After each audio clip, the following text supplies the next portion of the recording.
ताकि आपको कहीं पर कोई प्रॉब्लम ना फेस करनी पड़े। तो देखिएगा फर्स्ट क्वेश्चन क्या है, what product will obtain of electrolysis of निकल नाइट्रेट यूजिंग प्लैटिनम इलेक्ट्रोड। आपसे वो बोल रहा है कि आपको इलेक्ट्रोलिसिस करनी है निकल नाइट्रेट की जब आपके पास प्लैटिनम इलेक्ट्रोड हो। और सेम दूसरा क्वेश्चन मैंने वही लिखा है, बट वहां पर प्लैटिनम इलेक्ट्रोड की जगह मैंने निकल इलेक्ट्रोड ले लिया है। तो आपको दोनों ही केस में क्या याद रखना है, आपको इलेक्ट्रोलिसिस करनी है ना। इलेक्ट्रोलिसिस करते समय आपको ध्यान रखना है कौन कौन से आयन होंगे। तो इन केस आप यहाँ पर भी आप जो H+ आयन है और जो OH- आयन है उसको आप नेग्लिजिबल मान लीजिएगा। बाकी दोनों को आप कंपेयर करिएगा, है ना। निकिल का कंपेयर करिएगा, साथ ही साथ है ना वाटर का कंपेयर करिएगा।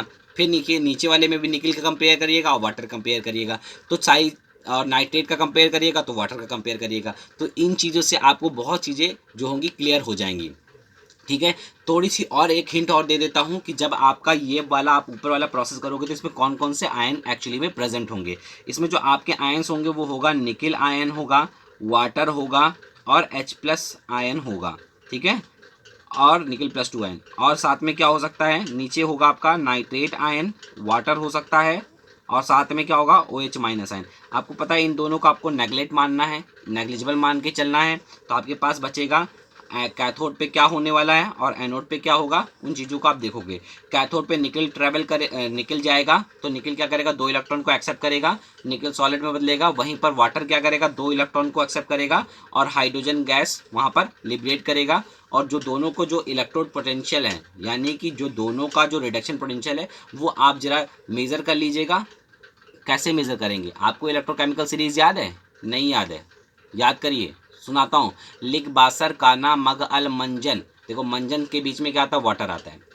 और उससे पहले का लिक बासर काना मग, है ना, काना मग अल मंजन कर फिकड़ कोनी सनपप चापा। तो आप बताइए जो रिडक्शन पोटेंशियल जो आपकी इलेक्ट्रोकेमिकल सीरीज है वो increasing order of standard reduction potential पे बनी हुई है। यानी मंजन पहले आया, कोनी बाद में आया। तो इसका मतलब मंजन के बीच में वाटर कहीं पर है तो उसका कुछ रिडक्शन पोटेंशियल होगा। और नीचे चले तो कोनी मिला, मतलब कोबाल्ट और निकिल, तो निकिल का जो रिडक्शन पोटेंशियल है वो ज़्यादा है, यानी कि जो रिडक्शन होगा वो केवल निकिल का ही होगा। रिडक्शन किसका होगा, निकिल का होगा। और जब हम लोग ऑक्सीडेशन की बात करते हैं इस केस में, तो ऑक्सीडेशन की जब हम लोग बात करेंगे तो आप यहाँ पर क्या देख रहे हो बेटा, नाइट्रेट आयन देख रहे हो। तो नाइट्रेट में नाइट्रोजन पहले ही अपनी मैक्सिमम ऑक्सीडेशन स्टेट में बैठा है +5 में, तो इससे ज़्यादा वो ऑक्सीडाइज नहीं हो सकता। आपको ये बात बिल्कुल क्लियरली पता होनी चाहिए कि यदि कोई एलिमेंट अपनी मैक्सिमम ऑक्सीडेशन स्टेट पे है तो वो फर्दर ऑक्सीडाइज नहीं हो सकता। और क्या होती है उसकी मैक्सिमम ऑक्सीडेशन स्टेट, जिस ग्रुप से या जिस ग्रुप से वो बिलोंग करता है उस ग्रुप से ज़्यादा वो कभी भी अपनी ऑक्सीडेशन नंबर को शो नहीं कर सकता।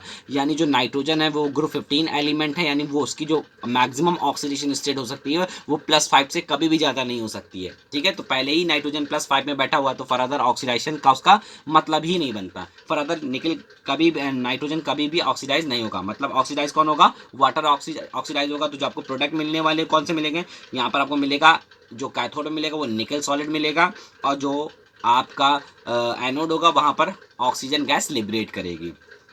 वही केस आप यहाँ पर भी करोगे, सेम ऐसे ही करोगे, इसी तरीके से प्रोसेस करके यहाँ पर भी देखोगे। ठीक है, तो यहाँ पर भी मैं आपको हिंट दे रहा हूँ, यहाँ पर कौन कौन से होंगे, यहाँ पर भी निकिल होगा, वाटर होगा। अब वाटर है तो मतलब हम H और OH को नेग्लिजिबल मान के चल रहे हैं, क्योंकि इनका तो कंसनट्रेशन ना के बराबर ही मान लिया है ना। आगे देखते, क्योंकि इनका डिसोसिएशन होता ही नहीं है यार। अभी आपने कुछ देर पहले देखा था इनकी एक्टिवेशन एनर्जी बहुत ज़्यादा होती है। तो इन चीज़ों को ध्यान में रखते हुए काम करना है। तो अब आपका दूसरी तरफ क्या होगा, निकिल होगा और साथ में नाइट्रेट होगा, नाइट्रेट आयन। तो नाइट्रेट आयन वैसे भी ऑक्सीडाइज नहीं हो सकता, है ना, सॉरी, यहाँ पर निकल जो होगा वो रिड्यूस होगा, वाटर तो होना ही नहीं है। तो आप यहाँ पर जान चुके क्योंकि ऊपर वाले केस आप देख चुके थे। नीचे वाले में क्या आपका, जिसका आपको ऑक्सीडेशन होना है, तो ऑक्सीडेशन किसका हो सकता है, निकल का हो सकता है, नाइट्रेट का तो होना नहीं, वाटर का। अब निकल और वाटर में आप कंपेयर कर लीजिए कि किसका ऑक्सीडेशन पोटेंशियल ज़्यादा है। जिसका ऑक्सीडेशन पोटेंशियल ज़्यादा होगा मतलब वही प्रोसेस होगा। तो गाइस मैंने आपको इस वीडियो में काफ़ी चीज़ें, है ना, इलेक्ट्रोलिसिस के बारे में काफ़ी चीज़ें मैंने डिस्कस करी हैं।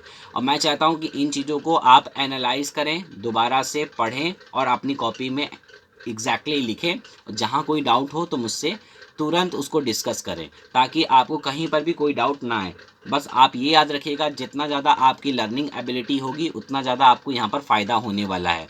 क्यों गाइस, इसलिए फ़ायदा होगा क्योंकि आप जो हो ना, जितना ज़्यादा आप लर्न करोगे, लिखोगे, उतना ज़्यादा चीज़ें आपकी दिमाग में रहेंगी, है ना। आपको जो स्टैंडर्ड रिडक्शन पोटेंशियल है, स्टैंडर्ड ऑक्सीडेशन पोटेंशियल है, ये अगर 5-6 मेटल के आपको याद हो गए तो आपके लिए चीज़ें और आसान हो जाएंगी। और गाइस, अगर आपको इलेक्ट्रोकेमिस्ट्री में कमांड चाहिए, है ना, तो आपको इलेक्ट्रोकेमिकल सीरीज़ याद ही होनी चाहिए।